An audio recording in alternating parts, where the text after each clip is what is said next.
Մեթյու Հենրի, ամենօրյա ընթերցանություն, օր ապրիլի 15։ Ինչ պատվական է քո ողորմությունը, ով Աստված, մարդկանց որդիները ապավինում են քո թևերի հովանուն։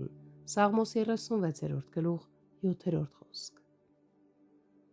Ինչ բանի համար էլ, որ այս աշխարհում ուրախանանք, միշտ պետք է դա անել ահով և դողով, քանզի այստեղ ամեն բան անկայուն և անորոշ է։ Մեր իմաստությունն ու շահը կայանում է նրանում, որ ընդունենք Հիսուս Քրիստոսին և խոնարհվենք նրա առաջ։ Թող որ նա մեզ համար լինի չափազանց սիրելի և անգին։ Սիրենք նրան ամեն ինչից առավել, սիրենք անկեղծությամբ, սիրենք անսահման։ Ինչպես այն կինը, ում շատ բաներ ներված, և որ դրա վկայությամբ համբուրեց նրա ոտքերը։ Հավատարմության համբյուրով ընդունենք նրա լուծը մեզ վրա, ամբողջովին հանձնվելով, հնազանդվելու նրա խոսքին, առաջնորդվելու նրա նախախնամությամբ և ամբողջապես նվիրվելու նրա գործին,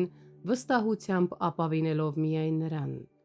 Անհավատությունը մեղք է փրկության դեմ,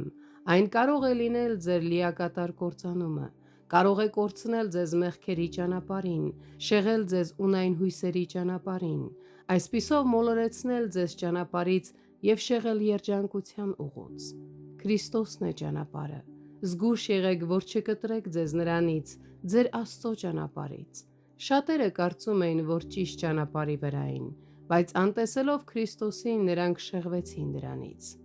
Օրհնված կլինեն նրանք դատաստանի օրը, ովքեր վստահելով Հիսուս Քրիստոսին ապաստան են գտել նրա մեջ։ Աստծուն պատվելը և նրա առջև դողալը բնական հոգևոր մեր պարտականությունն է։ Աստված մեծ է և անսահմանորեն գերազանցում է մեզ։ Նա արդար է և սուրբ։ Նա բարկությամբ է նայում ամեն անարդարության, ուստի մենք պետք է ավելի լրջորեն և երկյուղով մոտենանք նրան։ Բայց միևնույն ժամանակ նա մեր Տերն է և բարերարը։ Մենք պետք է ծառայենք նրան հոժարությամբ և ցնծությամբ։ Մենք պետք է ծառայենք Աստծուն թե երկրպագության բոլոր սահմանումներով, թե մեր կյանքի ամենօրյա վարքով և շարունակ սուրբ երկյուղով ինքներս մեզ հանդեպ զգոնությամբ և Աստծո հանդեպ խոնարհությամբ։